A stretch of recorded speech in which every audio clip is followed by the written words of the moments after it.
It's been a while. I don't know. Life got to me, and this is a hobby.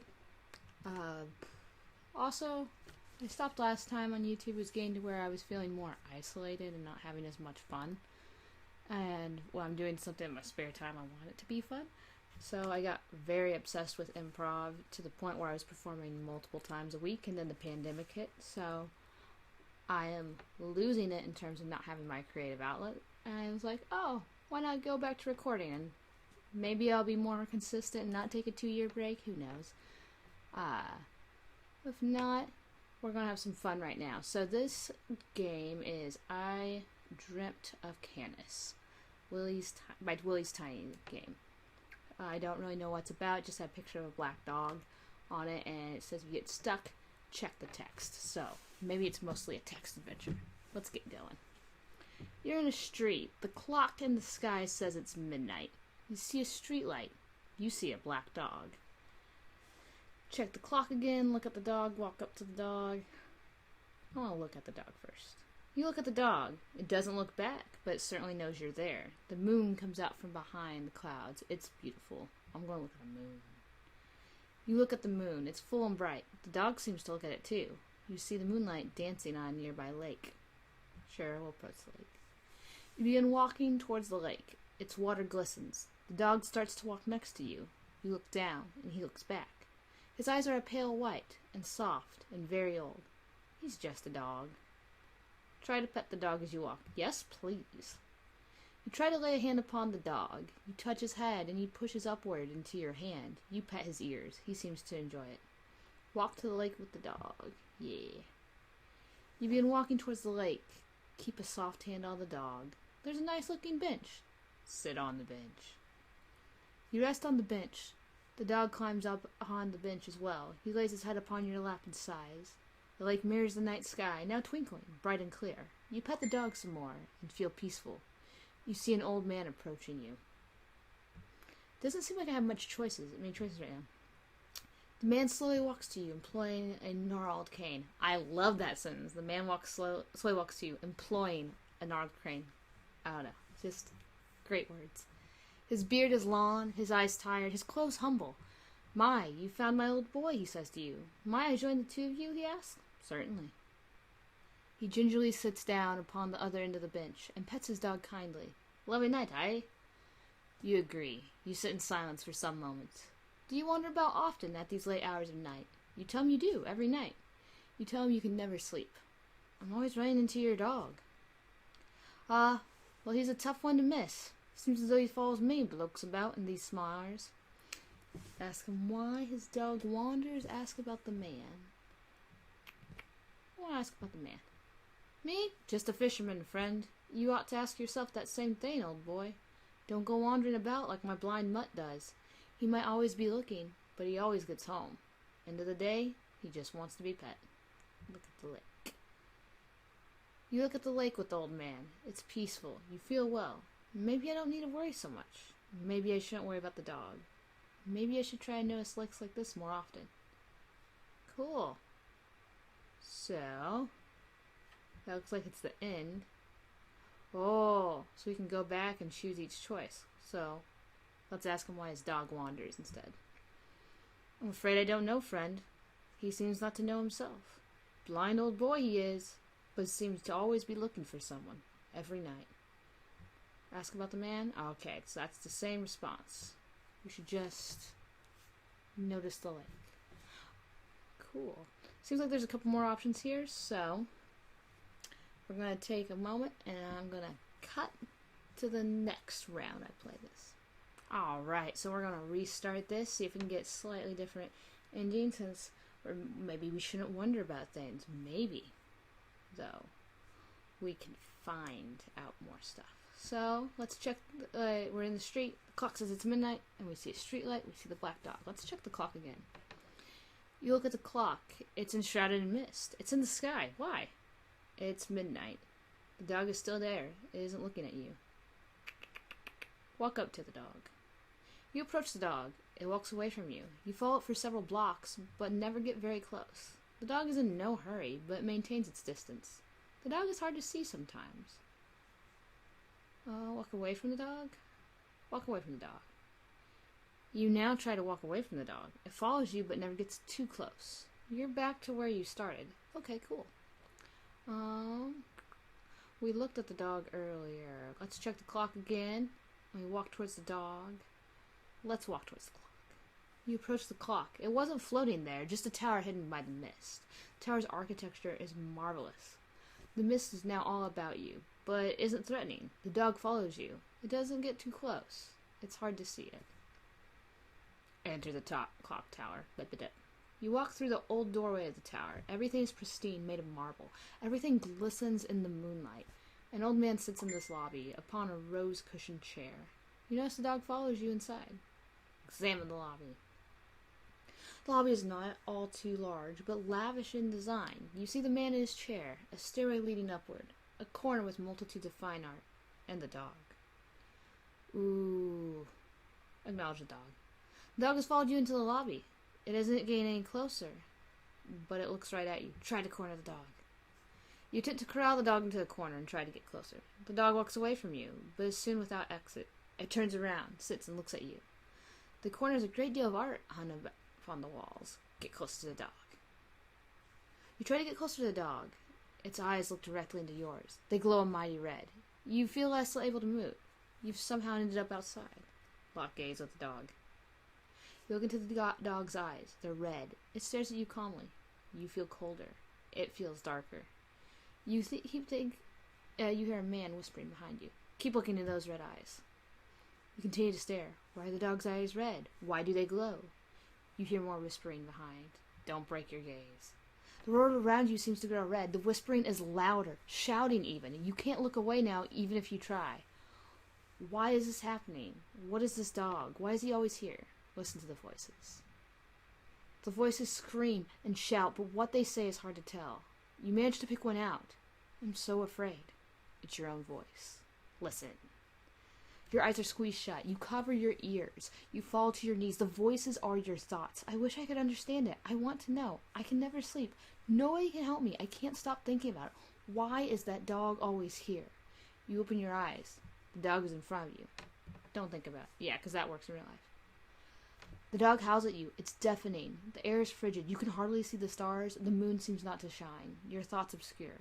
The dog stands up. It howls again. Your senses are fading. Everything grows darker around you. Your ears are filled with the ringing echoes of the dog's howling. Your body numbs with cold. Persist. Reach out for the dog. Succumb. Reach out for the dog. You reach out to touch the dog. You touch his head. The dog starts panting. It's only a dog. You look at him. You see his eyes are faded and white. They weren't red at all. The poor boy was just blind in the night. He's just a dog. Pet the dog some more. You continue petting the dog. He seems to enjoy it very much. He seems like he's been around for a long time. Why were you so frightened? You notice the moon breaches from the clouds above. The night is clear and beautiful. The moonlight reveals a nearby lake. Walk to the lake with the dog. You begin walking towards the lake, keeping a soft hand on the dog. There's a nice looking bench. Okay, so we know that this is going to lead us to the old man. I'm going to click through these quickly to see if there's any new information.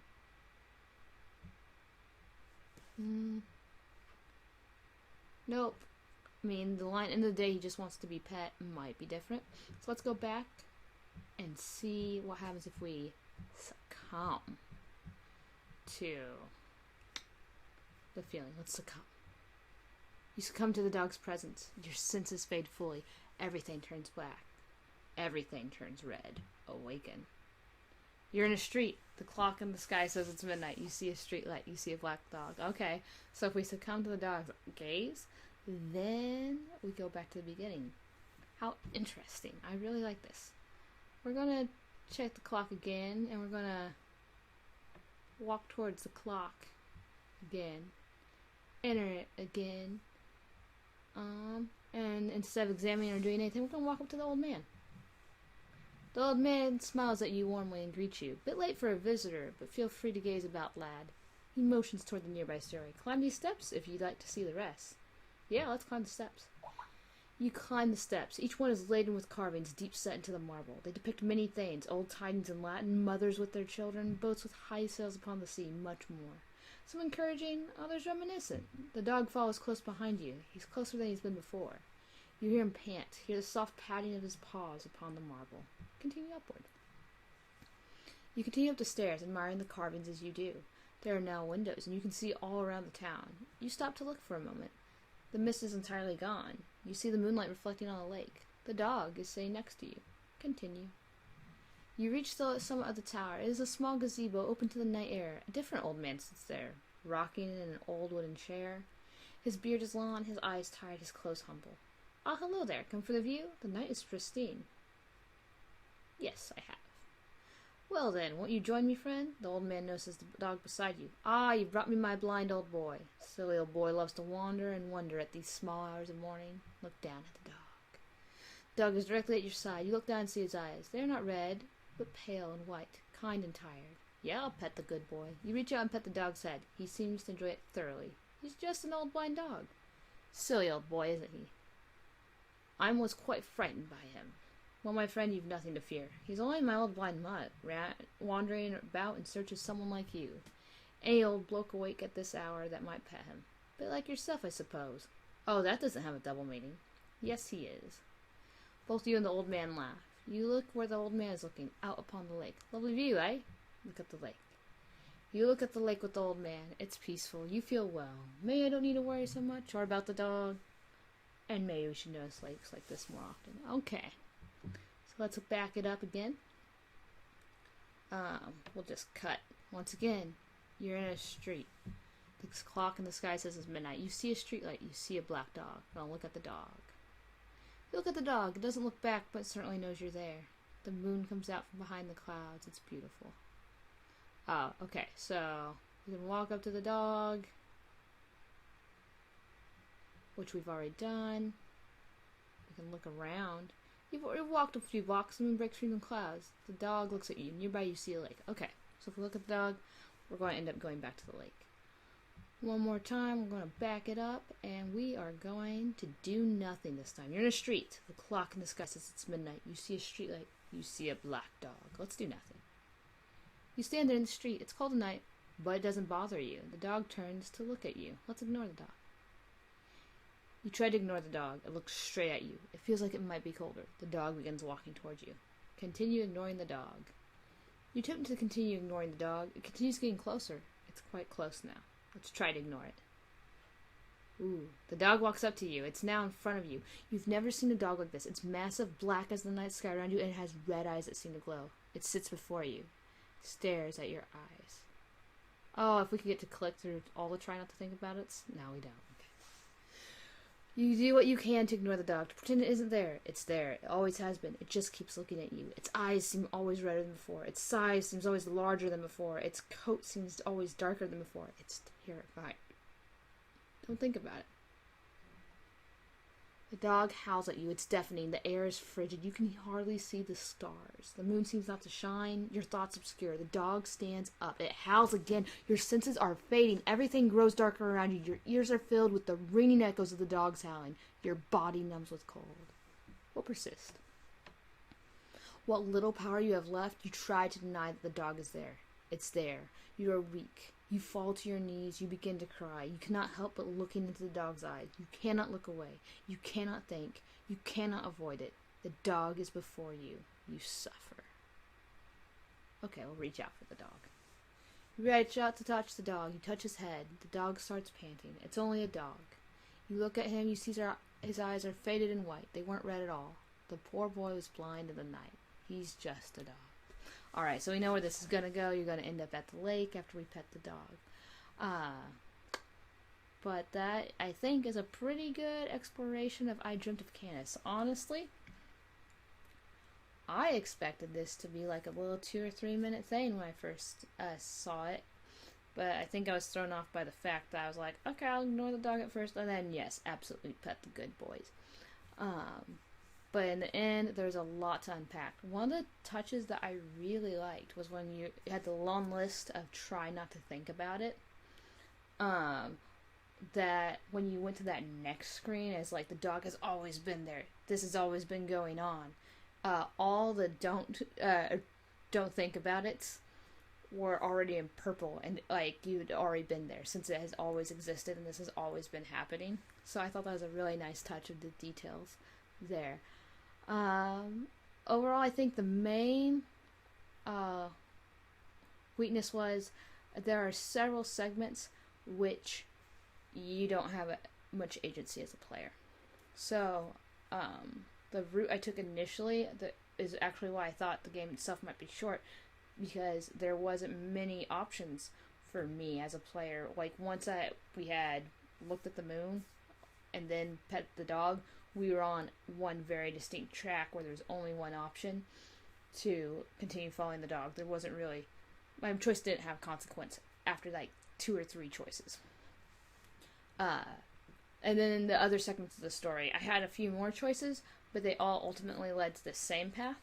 So the amount of player agency in this game was very low. However, I think what it lacked in terms of meaningful choices, as in the player makes a choice and there's an actual consequence every time, while there wasn't a lot of that, just being able to, like, whatever, like, choice you were limited to, whatever one dialogue you got to click, very much let the story flow and drew me in all the time. Like, every time I went back and replayed it, I was like, okay, so I know we're in this kind of cosmic horror-y, symbolic loop thing. This is a dog that could be death or it could be the end. And I'm going to keep running into it until I finally hit the end. And there might not be an end, since it's always been here, since if I succumb, I just reawaken.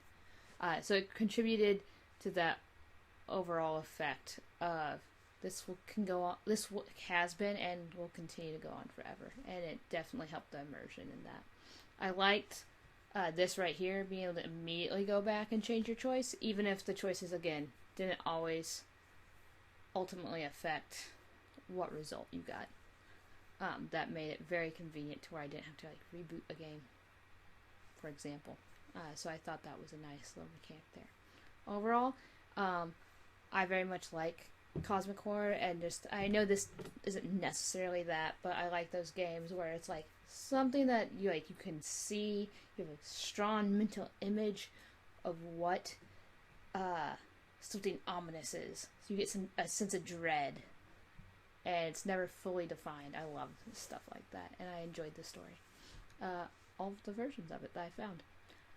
And I got this off of itch.io, so if you're interested in playing, you can do that as well.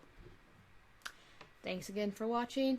I don't really care if you subscribe at this point, because I don't know how many times I'll upload, and we don't ever know when I'll take a year-long break. But if you have watched this and you've been here since the beginning, that's amazing. Good for you. You're more persistent than I've been. Keep being kind to each other, guys. Craelan out.